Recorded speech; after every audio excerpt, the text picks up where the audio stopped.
Marvin Miller, ladies and gentlemen, speaking for the makers of Old Gold cigarettes, who are pleased to present the 33rd in a series of new programs with Carmen Dragon and his orchestra, starring Metro-Goldwyn-Mayer's lovable Frank Morgan, the genial Don Ameche, and charming Frances Langford. No more yackers. Oh, don't worry about that, Don. As far as I'm concerned, this is Yackerless Friday. I just want to know what time it is. Well, it's 5 after 6. Why? Don, would you think I'm an idiot if I told you something idiotic? Well, yes, I think so. In a few minutes, I have to give the baby another bottle. Baby? Whose baby is it, Carmen? Oh, it's one of mine. My wife took the other kids to San Francisco yesterday, and she left the baby with me. What did she do that for? Well, we had a nurse, but she quit this morning. Well, that's awful. Where's the child now, Carmen? In my dressing room, sleeping in a violin case. Well, I've never heard of such a thing. Do you know how to feed her, Carmen? Not too well. That baby just won't eat a thing. I spent all afternoon tasting her milk to show her how nice it is, and now I don't feel so good. Well, do you want me to take you up and burp you? Carmen, I think I'd better go in and see if I can't feed the baby. Okay, but you better put an apron on. She kicks and you're liable to get milk all over you. Frances, do you have any children? No. Well, you go ahead. I think I'll phone my wife and ask her advice about feeding. Well, ask if she knows how to stop the kid from crying, too, Don. Yeah, I will. Hello. Hello, honey. Listen, what kind of food do you give to a 10-month-old baby? What? No, I'm not babysitting. I'm still on the air. Aren't you listening to the program tonight? You listening to what? Well, no wonder we haven't got any hoopers.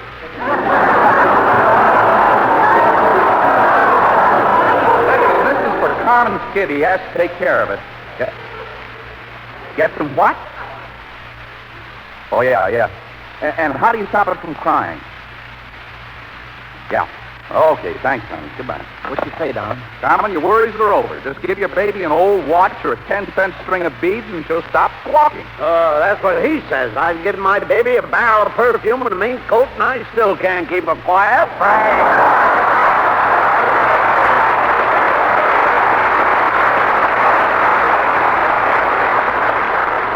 Herman, I can see you haven't been around very much. Where is this baby of yours? Resting in my dressing room. Dressing room. Well, you've been around more than I thought. However, right now, I'm interested in knowing whether any applicants turned up in answer to my ad in this morning's paper. What ad? This one. Wanted serving girl, good salary, must be willing and able. Dodger, I interviewed 200 women and couldn't find one that was willing and able. Well, the ones that were able weren't willing, and the ones that were willing weren't able. I see. Well, why are you so particular about a serving girl, Frank? Well, haven't I told you about the trouble we encountered with our present upstairs maid? Your upstairs maid? Yes, a self-effacing but rather beautiful young lady. I selected her from 30 applicants sent to me from the School for Wayward Girls. Wayward girls? Aren't you afraid she might rob the house? Oh, no. The trouble is I put her to work as an upstairs maid, but unfortunately we have no upstairs. She's been working for us for 3 months, and I haven't told her yet. You haven't told her yet? No. You mean you've been keeping the girl in the dark? Every chance I get. The maid I'm looking for now must have... Well, this must be one of the applicants. Hello, my dear. Why, hello. Well, what a lovely chambermaid. I haven't seen anyone look so good in an apron since I was dispossessed at the YWCA. May I see your references? Well, I'm afraid Never mind. I can see at a glance that you'll do. The job pays $60 a month with board and $200 a week if I'm not bored.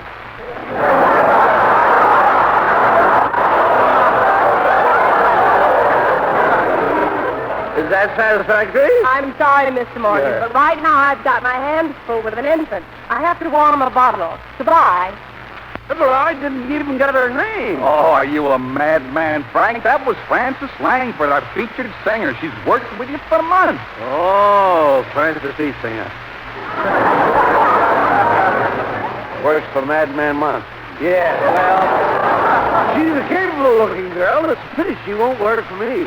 Together we could have made a fine pair of domestics. A fine-haired domestic? Yeah, she has a handyman.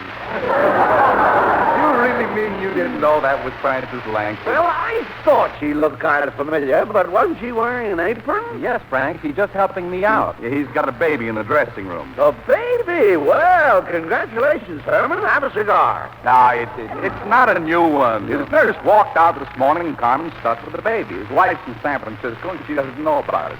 Oh, his wife doesn't know she had a baby. Somebody better tell her it's Mother's Day on Sunday. Don't you understand, Morgan? Carmen needs somebody that knows about children. His kid has been crying all day and refuses to eat. Refuses to eat? Well, the answer is simplicity itself, and the dog dates back to the father's infancy.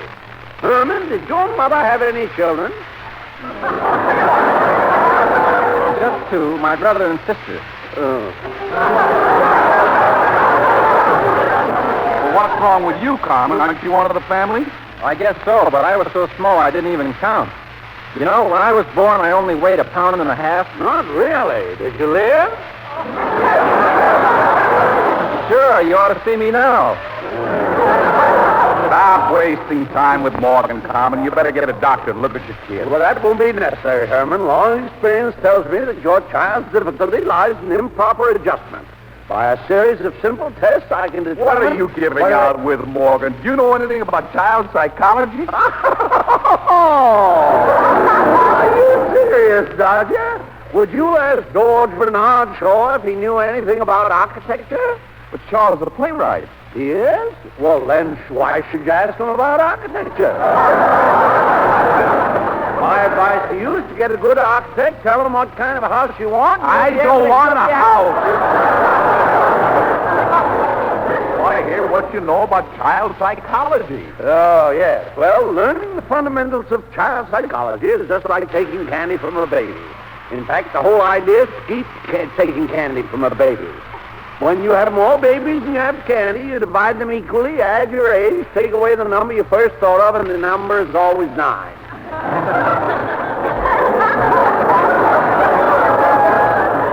Is there a page missing here somewhere?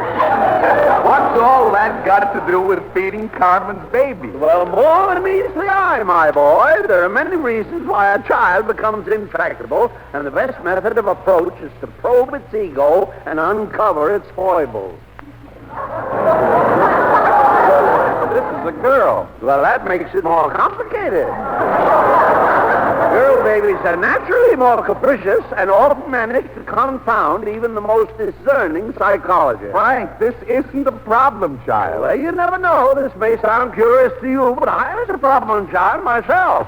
Well, I can't believe it. I was the trial of my nursemaid who understood nothing of psychology and made matters worse by dandling me on her knee.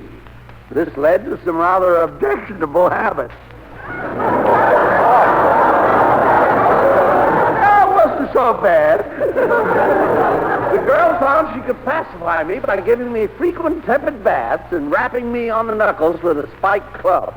That sounds like an effective treatment. Effective but temporary. Real trouble lay in my clothing. Your clothing? Definitely. On examination by the leading psychologists of the day, they discovered that my behavior was due to a constriction caused by tight shoes. And without a moment's delay, my parents procured for my pleasure some loose beauties. Booties!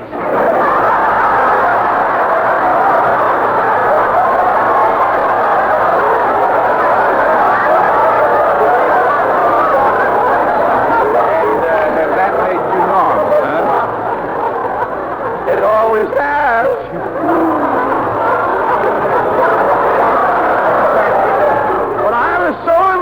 To the science of child psychology that I soon became a judge in juvenile court, where I had a chance to study the eccentricities of teenage girls. Well, did you save any of these girls? Well, I have 1 or 2 phone numbers left, but I...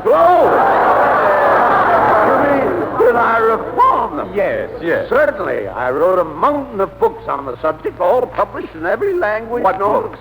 Well, all kinds. I received... What books did you write, Morgan? Yes, right. Well, have you ever heard of the famous common neuroses of children? Oh, yes. Well, I nothing. What? That was written by English and Pearson and published by Norton in 1929. Yeah, it's English published. 29 pounds. Yes, well, when Psychology of Adolescence first hit the stands, I bought a copy because that was written by my father. Your father? Yes. You know something about child psychology, Doctor? Everything. The Ameches have been child psychologists for generations. Oh? Beginning with my grandfather, Wayward Ameche, down to my Uncle Handcuffs and my Aunt Pistol. Your Aunt Pistol? A long-barreled old bore, always went off half-cocked when she was loaded. What's going on here? Plenty's going on, Morgan, and you can't get out of it. Now, see here, Doctor. Go on. Nobody but a fathead would believe that you're a child psychologist. Well, the world is full of fatheads.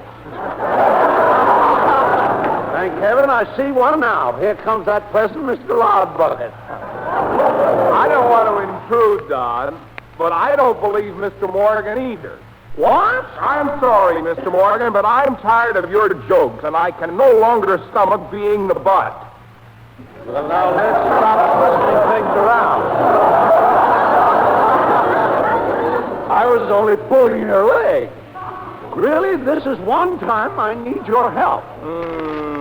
Mr. Loudbucket, I don't want to bother you. Well, you do, you know. What happened? That settles it, Morgan. Not even Marvin believes you're a child psychologist. You might as well admit it. Rubbish. If I had a baby here, I could demonstrate... Harmon's got a baby here. Oh, I forgot. Yes, well, I haven't tried the Morgan method of feeding in a long time. Well, you're going to try it right now. Why? Here's a vitamin capsule you can give her if you can make her swallow it. It'd be simple to make the child swallow that capsule, Doctor, if I just had my equipment here. Unfortunately... What kind of equipment? Well, for one thing, I need a hollow tube about 9 inches long and a ½ inch in diameter. So we might as well forget No, I just happen to have such a tube in my pocket. Yeah, you would. My pea shooter. I'd love to see how you give a baby a capsule with it. Well, it's very simple. Where's the baby? Over here. Yeah. Can we come in, Carmen? Frank's going to give the baby her capsule with the Morgan method. Oh, you're not going to hurt her, are you, Frank? Nonsense. Just stand aside, my boy. Child is wide awake. That makes it a little more difficult, but no matter. She's smiling at you, Frank. Is that her face? Ill-favored little creature, isn't she? Is this the one you couldn't get off the chandelier, Harmon? Come on, Frank, quit stalling and give her the capsule. Yes, well, all right. Now open wide, baby. There we are. Now I'll just insert this evil-smelling capsule in the tube like this, and then I'll put one end in my mouth and one end in yours, and then all I do is blow gently. Hey, that's pretty good. Yeah, well, go ahead and blow, Morgan. Well, here we go. Help! Quick, get a doctor. What happened? The kid blew first.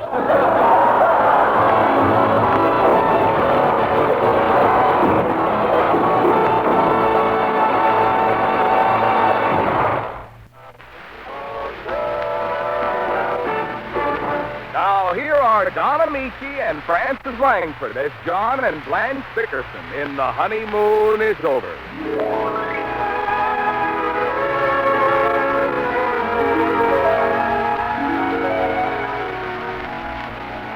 The Bickersons have retired.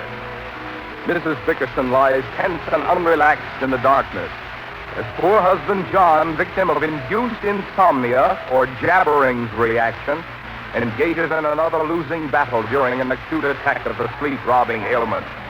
Listen.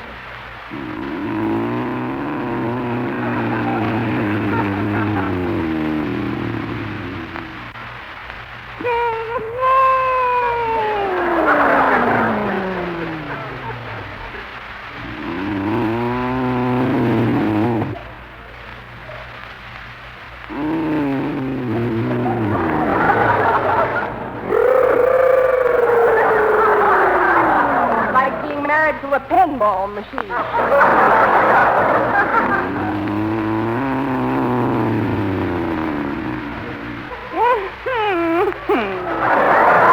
on for 300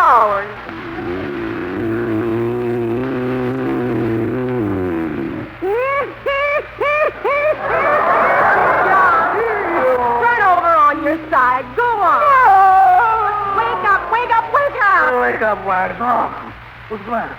What's the matter, Blanche? You've got to stop it, John. I can't lie here another minute and listen to those awful noises. Awful. Why must I suffer all my life? You can stop that snoring if you want to. I know you can. No other man snores like you. How do you know? I talk to my women friends. Their husbands are so quiet they have to keep waking them to see if they're dead. No. What I wouldn't give to be able to sleep through the night just once. Me too. Not to hear that snarling and rasping and whining and roaring. Honest, John, who else carries on like that? Honest, John.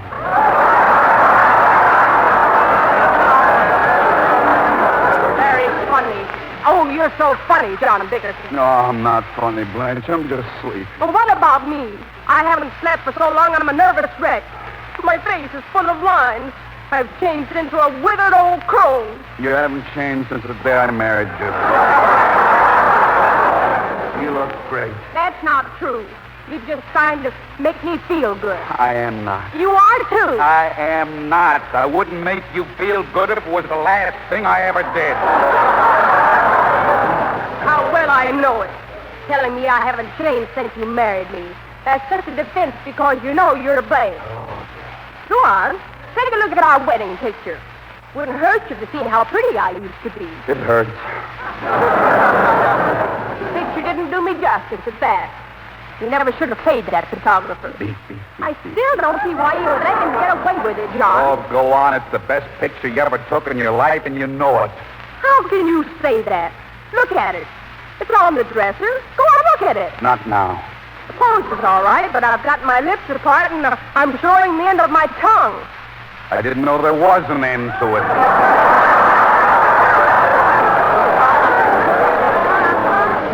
That's too bad about you. Why do you think I like to keep looking young and beautiful? Only to please you. I'm pleased. If you wanted me to, I'd even have my face lifted. You don't have to have your face lifted. Really, John? Really, I like it the way it is, nice and saggy.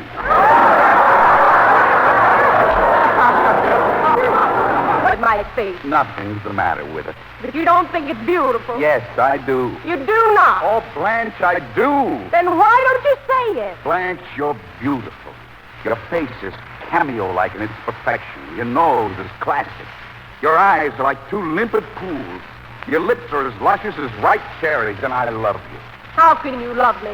You never look at me. How can I look at you and love you? Please, how can I look at you when I'm so sleepy? Please put out the light, will you, Blanche? No, you're not going back to sleep, John. Why not? Because somebody has to sit up with the cat. She's going to have her kittens any minute. Let her worry. John, haven't you got any feelings at all? Listen, Blanche, I've got as much feelings as the next guy. But I have to get up in the morning, and I can't spend the whole night playing midwife to an alley cat. She's not an alley cat. Her mother was a purebred boxer.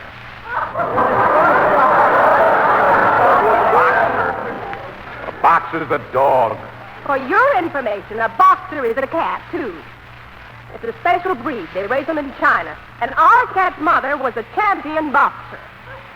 Well, she didn't know how to defend herself.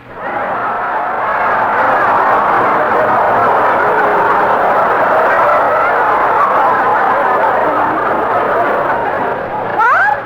Her father was an amateur fencer. Stop talking about the cat and let's get some sleep. And I can't help talking. The poor little thing is in the kitchen all alone, friendless. Nobody to worry about her. What's the matter with the goldfish and the canary?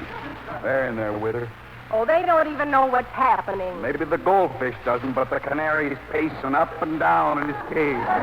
John, please, I wish you'd go in and have a look at the cat. What for? I can't do anything. I want him to sleep. You may have had the kittens already. Oh, You think so, John? think what? You think the cat's had the kittens already? No, she'll let us know when she has them. How would she let us know? She'll drop us a litter.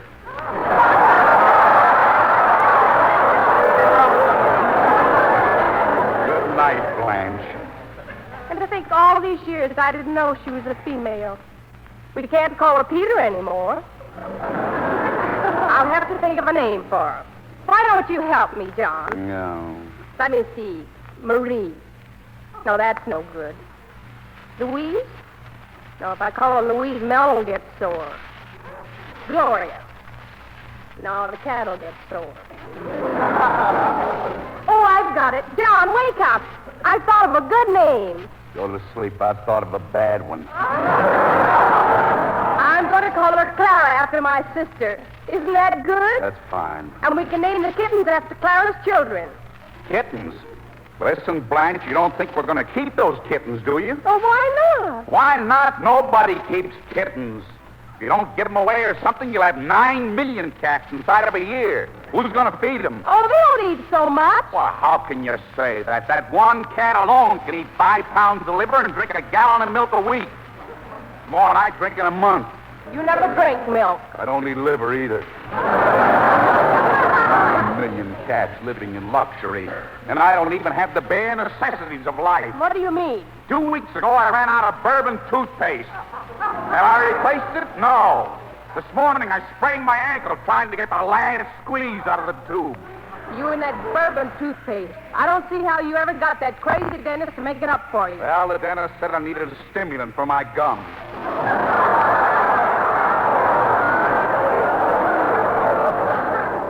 Turning your teeth all pink. My teeth are not pink. They're bloodshot. The only reason I use that toothpaste is because you're always beefing about how many bottles I buy. Well, people were beginning to talk. Well, what do I care? Well, I care. You think I like being married to a great big corkscrew? If I don't get anything I want. All right, marry a cat doctor and have all the kittens you want. I wish you'd put out the lights and let me get some rest. Never a civil word. Never a sign of affection. And that's the thanks I get for standing by you through storm and strife. Helping you up the ladder of success. Success?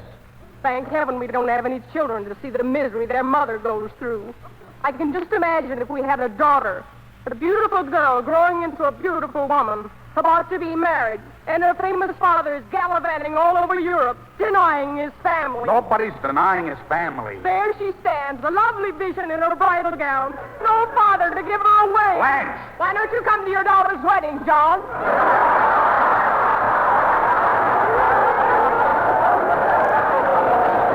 Why don't you stop blowing your cork? Nobody's getting married and I'm not famous. But you'll admit I made you what you are today. I admit nothing. I'm a self-made man. Well, that's the first time you ever took the blame for anything. You said so. Well, I'd just like to hear what you've done for me. Well, who cooks for you? I do. Who cleans for you? I do. Who does your laundry? The laundry. Only once, and that's because the washing machine was broken. If it wasn't for me, you wouldn't have a clean shirt. I haven't got a clean shirt. You have to. I dusted one off yesterday. Dusted off is right. And you press the collar with a curling iron. Besides, I wore it today. Today? What happened to the shirt you wore Tuesday? I wore it Wednesday. And I was going to wear it again Saturday, but I spilled some gravy on it Friday, so I cut the stain out and made a brown collar for my Sunday shirt. Oh, stop complaining. You've got 2 lovely shirts. One shirt. And it's not lovely. It hasn't even got a shirt tail. You don't need a shirt tail. Just wear your pants higher. I can't wear them any higher. I wear my pants so high now I have to unzip them to blow my nose.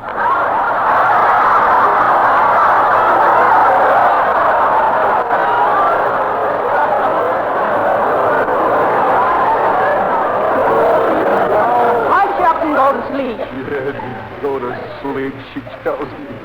Woman drives me crazy with cats and weddings. My brain is spinning. Now she said, go to sleep. I'll never sleep another wink as long.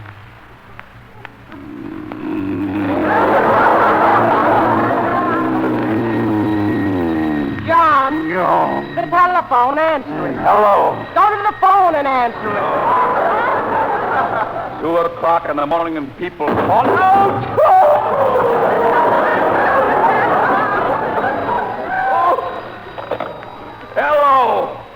is this the Bureau of Missing Persons? Bureau of Missing Persons? Yeah, I just found out that my wife ran away from home last month. What? I say my wife ran away from home. She's 4 feet 8, weighs 207 pounds, and has mouse-colored eyes. I've been kind of wondering what's happened to her. You got any word for me? Yes. Well, what is it? Congratulations.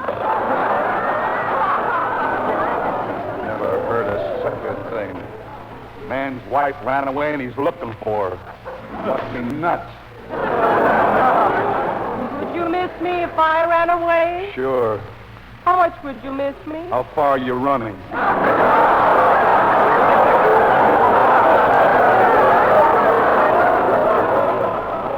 I knew you wouldn't miss me. You're too selfish to miss anybody. And as long as you're out of bed, go to the kitchen and see how the cat's doing. Oh, all right, I'll see how the cat's doing. Well, I'll be... What is it, John? Oh, I can't believe my eyes. John, don't keep me in suspense. What is it? How could that happen? John, please tell me. Has the cat had her kitten? She had one kitten. The biggest, fattest kitten I ever saw in my life. Bigger than our cat. Let me see. Look at that kitten, will you? Oh, you silly thing. That's not a kitten. It's her husband. Oh. Well, let him sit up and wait for his children. Good night, Blanche. Good night, John.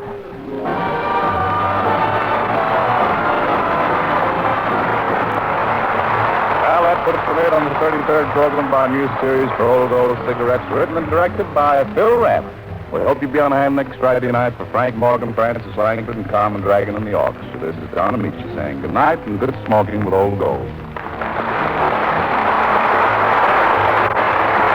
Frank Morgan appeared through arrangement with Metro-Goldwyn-Mayer, producers of Homecoming, starring Clark Gable and Lana Turner. Don't forget, every Friday night on CBS, it's fun for the family. Stay tuned to the adventures of our...